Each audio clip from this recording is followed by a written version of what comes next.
성경 토파보기 이정도 목사의 이 정도는 잡고 가자.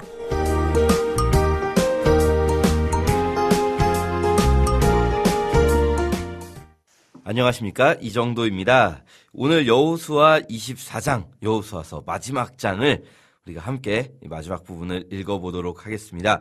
여호수아서를 정리하면서 지난번 시간에도 말씀드렸지만 모세의 마지막처럼 여호수아도 역시 마지막에 이 백성들이 과연 어떻게 하나, 이 백성들이 내가 없어도 잘 해야 할 텐데 라는 어떤 마음으로 신신당부를 하는 24장의 제목을 짓는다면 조금 편하게 지으면 신신당부 이렇게 표현할 수 있고, 멋지게 표현한다면 언약식 이렇게 표현할 수 있습니다. 백성들과 언약을 맺는 거죠. 23장에서는 백성의 이제 대표들만 나와서 이야기했다면 이번에는 백성들을 다 모아서 2절에 이렇게 말합니다. 여호수아가 모든 백성에게 이르되 이스라엘의 하나님 여호와께서 이같이 말씀하시기를 옛적에 너희 조상들 곧 아브라함의 아버지 나홀의 아버지 데라가 강 저쪽에 거주하여 다른 신들을 섬겼으나, 자, 너희 조상들을 다른 신들을 섬기던 자들이었다라고 이렇게 이야기하는데요. 여기서 말하는 강 저쪽, 이 표현은 아마도 이제 강 저쪽 그러면은 그냥 지나가시거나 아니면 어디지 하고 생각하다가 요단강 건너편을 말하는 건가라고 생각할 수도 있지만, 여기서 말하는 강 저쪽에서 강은 요단강이 아니라 이제 티그리스 강을 이야기하는 걸 겁니다. 유프라테스 티그리스를 생각해 보면 강 저쪽에 뭐가 있냐면 하란이 있습니다. 여기서 이제 갈대아 우르가 아니라 갈대아 우르라고 해석해도 상관은 없는데, 굳이 이제 하란을 말씀드리는 이유는 우선 데라가, 아브라함의 아버지 데라에게는 아들이 셋이 있었어요. 아브라함과 나홀과 하란이 있었는데요. 그 중에 하란이라는 아들은 이 갈대아에 있던 우르에 있을 때 죽었고요. 그리고 가족이 이사를 한 거죠. 이주해서 하란이라는 곳, 시리아 쪽에 있는 하란이라는 곳에 있을 때에는 아브라함과 나홀과 데라가 살고 있었어요. 그러니까 지금 여기서 하란의 이름이 나오지 않고 아브라함의 아버지 나홀의 아버지 데라가 강 저쪽에 거주했다 이렇게 나올 때에는 여기는 아들 중에 하나가 없으니까 하란을 이야기하는 거겠구나 생각할 수도 있고요. 왜 하란을 강 저쪽이라고 말하나, 이 바벨론을 기준으로 보면 유프라테스 강, 티그리스 강의 서쪽에 있는 그쪽 지역을 강 건너편, 강 저쪽 이렇게 부른다고 생각할 수가 있을 것 같아요. 우리가 이제 나중에 가서 에스라서를 보면요, 에스라서 5장쯤에 강 건너편 총독 다뜨네라는 사람이 이 성전 건축을 방해하거든요. 그때 이제 강 건너편 총독이다 이 말은 갈대아가 이제 바벨론이 있는 곳인데요. 바벨론 쪽에서 보기에 유프라테스 강, 티그리스 강의 서쪽을 의미하는 어떤 그 지명 같은 거죠. 이 강 건너편, 강 저쪽 이런 이유가.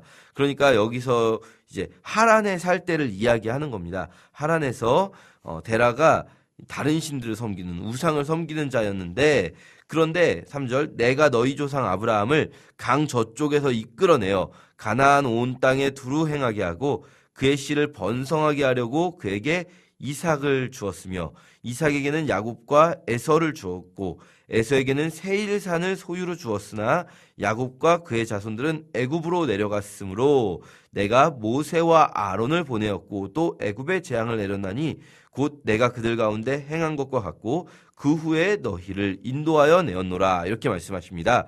하나님께서 지금까지 쭉 함께해온 이 가족들과 함께해온 역사를 하나하나 말씀해 주시는 거죠. 그러면서 출애굽에서부터 시작해서 하나님께서 보여주셨던 기적들을 말씀해 주시는데요. 애굽 땅에서 나올 때 홍해를 가르고 이끄신 일, 이것부터 이제 말씀하시는 거죠. 이게 사실 정말 중요한 지점인 게, 이때 이스라엘이라는 민족이 탄생했다고 볼 수 있어요. 이 홍해를 건넌과 함께. 물론 그전에도 이스라엘 민족이 있었지만 그때는 사실 노예였기 때문에 애굽의 노예라는 정체성이 강했다면, 이제는 독립된 민족이라는 정체성이 명확하게 드러난 사건이 바로 출애굽입니다.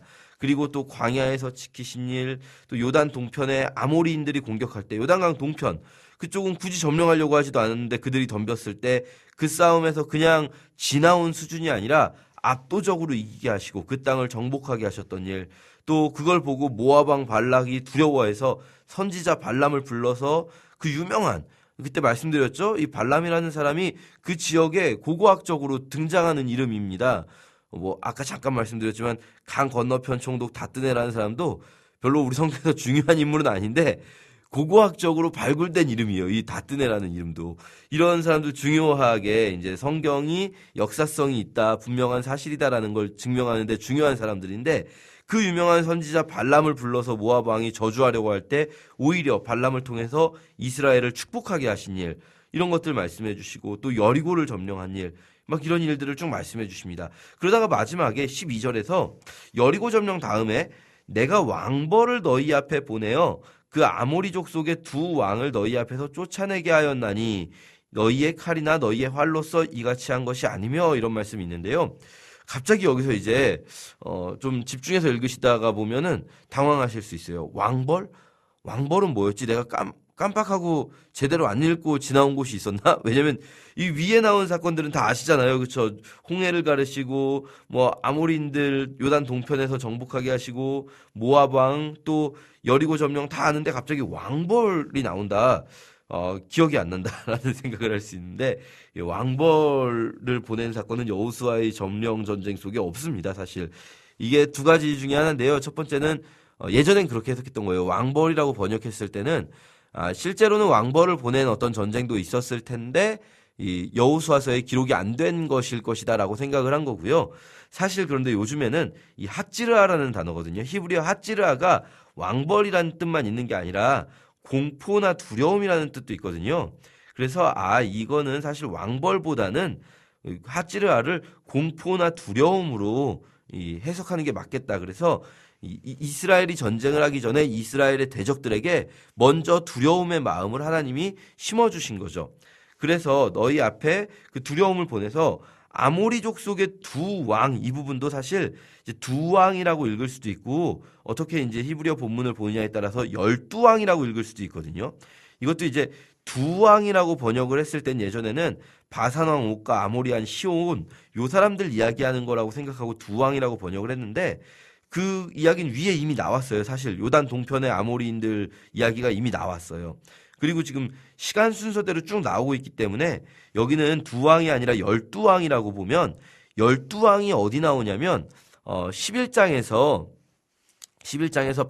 하솔왕 야빈이 여러 왕들을 모으거든요.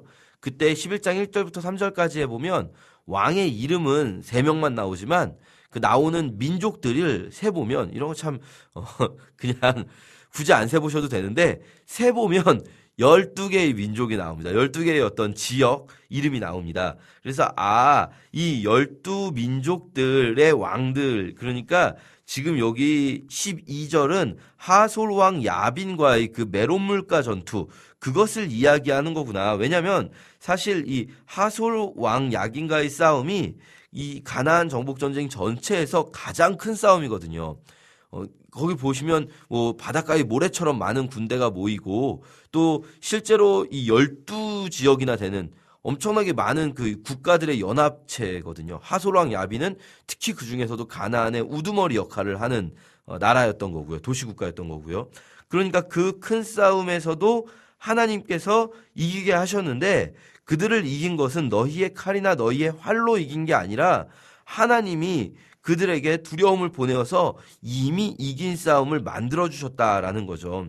그렇게 쭉 출애굽에서부터 시작해서 하나님께서 하신 일들을 쭉 말씀하시면서 14절에 이렇게 결론을 내립니다. 그러므로 그 모든 일들을 기억할 때 그러므로 이제는 여호와를 경외하며 온전함과 진실함으로 그를 섬기라. 너희 조상들이 강 저쪽과 애굽에서 섬기던 신들을 치워버리고 여호와만 섬기라. 이렇게 말씀하시는 거죠. 이게 사실 여호수아가 하고 싶은 이야기인 거죠. 지금까지 쭉 어떻게 우리가 진행하는지를 말한 이유가 이겁니다. 결국 너희가 경험했지 않느냐. 강 저편에서 데라가 섬기던 그 바벨론의 신들, 그 우상들, 또 이 애굽에서 우리 조상들이 애굽에 있을 때 노예로서 섬기던 애굽의 신들 다 아무것도 아니었다. 오직 여호와를 경외하고 그만 섬겨라. 이렇게 말씀을 하는 거죠. 우리도요, 자녀들에게 이것을 물려줄 수 있어야 하는 것 같습니다. 하나님께서 함께 하신 경험을 자녀들에게 이야기해 주는 게 이래서 중요한 거죠. 하나님께서 이런 경험들 속에서 우리와 함께 해주셨다. 그것들이요, 꼭 좋은 일만 있지는 않을 수도 있습니다. 힘들 때, 여기서 나왔지만 광야에서도요, 하나님께서 그 힘든 시간을 지나오게 하신 분, 그것이 하나님이라는 것, 이런 것들을 알려주는 거죠, 자녀들에게. 그러므로, 그 알려주는 것은요, 그냥, 와, 하나님 대단해, 이게 아니라, 그러므로 우리가 하나님을 사랑하고 섬겨야 한다는 것, 그것을 전해주는데요. 그때 여호수아가 또 이어서 이렇게 말씀하십니다. 그런데 15절에 만일 여호와를 섬기는 것이 너희에게 좋지 않게 보이거든 너희 조상들이 강 저쪽에서 섬기던 신들이든지 또는 너희가 거주하는 땅에 있는 아모리 족속의 신들이든지 너희가 섬길 자를 오늘 택하라. 오직 나와 내 집은 여호와를 섬기겠노라. 이렇게 말합니다. 앞에서는요, 쭉 신명기에서 모세가 한 것도 그렇고 여호수아서에서 여호수아도 가나안의 신들을 섬기지 말라. 이게 굉장히 중요하지 않았습니까? 그런데 이번에는요, 섬기고 싶으면 섬겨라. 이런 식으로 말합니다. 이 전제가 있죠. 만일 여호와를 섬기는 것이 좋지 않게 보이거든 이렇게 말합니다. 무슨 말이냐면 선택권을 주는 거예요. 선택권을 주는 것. 이것이 어떤 의미가 있는가? 우선 이제 믿지 않을 자유가 있어야 믿음을 선택할 수 있다. 이런 생각을 해볼 필요가 있습니다. 믿지 않을 자유가 없이 억지로 그냥 무조건 믿어라 해버리면 사실 스스로 믿음을 선택하는 인격적으로 주님을 만나고 믿음을 결단하는 그 단계를 가질 수가 없어요. 그렇기 때문에 우리가 믿음을 어떤 선택할 수 있는 기회를 주는 것이 중요합니다. 중세시대에 생각해보면 중세교회라고 하면 로마 카톨릭인데요. 교회 안에 안 믿는 사람들이 많았어요. 그 교회가 타락하게 되죠. 왜 그러냐면 그때는 믿음을 선택할 수 있는 자유가 없었어요. 무조건 태어났을 때부터 믿어야만 된다. 교회에 무조건 나와야 되는 거예요. 안 그러면은 이제 이단 신문관에게 이제 뭐랄까요? 신문을 당하거나 벌을 받거나 추방을 당하거나 아주 심한 경우 사형을 당할 수도 있는 그런 상황 속에서는요. 내가 믿음을 선택할 수 있는 자유가 없으니까 그냥 믿는지 안 믿는지 중요하지 않고 교회에 다 다니게 됩니다. 그때 교회가 타락하는 거죠. 기독교인 숫자가 많은 게 중요한 게 아니라 진짜 예수를 믿는 자들이 있어야 되는데 그냥 무턱대고 일단 무조건 나와라 이렇게 하는 게 꼭 좋은 방식이 아닙니다. 개인에게 있어서도요. 부모님들이 자녀들을 물론 자녀들이 어렸을 때는 데리고 다닐 필요가 있습니다. 억지로 약간 싫어하더라도 데리고 다닐 때도 있겠죠. 그런데 이제 자녀들이 어느 정도 자라고 나면 자녀들이 스스로 고민하고 선택할 수 있게 해줘야 합니다. 물론 이게 그냥 니네 맘대로 해라 이건 아니에요. 지금 여호수아도요 앞에서 쭉 이야기하지 않습니까? 왜 우리가 하나님을 선택해야 하는지.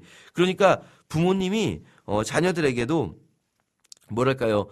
충분히 하나님의 이야기를 들려주고 그리고 또 부모님의 삶을 통해서 하나님을 보여주고 이런 단계가 굉장히 중요하고요. 그래서 자녀의 어떤 가이드 역할을 해주시면서 자녀가 선택할 수 있도록 도와주시는 것 굉장히 중요한 것 같습니다.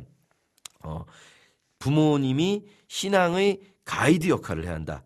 바꿔 말하면 부모님이 신앙으로 억지로 끌고 가는 무슨 경찰이 범인을 끌고 가듯이 끌고 가는 역할을 하시는 것보다 자연스럽게 이끌면서 자녀가 자연스럽게 하나님을 선택할 수 있도록 해주는 그 가이드 역할이 정말 중요하다. 우리가 그 역할을 잘하게 해달라고 우리 그 역할을 우리가 스스로 하지 못할 겁니다. 잘하게 해달라고 기도하는 것 정말 중요한 것 같습니다. 이렇게 여호수아가 말하는 거죠. 너희가 선택해라. 이거는요 또 비슷한 말을 엘리야도 하거든요. 너희가 언제까지 머뭇머뭇하려느냐. 바알이 하나님은 바알을 선택하고 여호와가 하나님이면 여호와를 선택해라. 백성들은요 사실 더 안 좋은 케이스가 뭐냐면 차라리 바알을 선택하고 가버리는 게 아니라 예를 들면 우리의 자녀들이 정말 세상을 선택해서 가버리는 것도 안 좋은데 그것도 너무나 끔찍한 일이지만 그보다 더 안 좋은 건 뭐냐면요. 바알과 하나님 둘 다 그냥 둘 사이에서 양다리 걸치고 머뭇머뭇하는 것.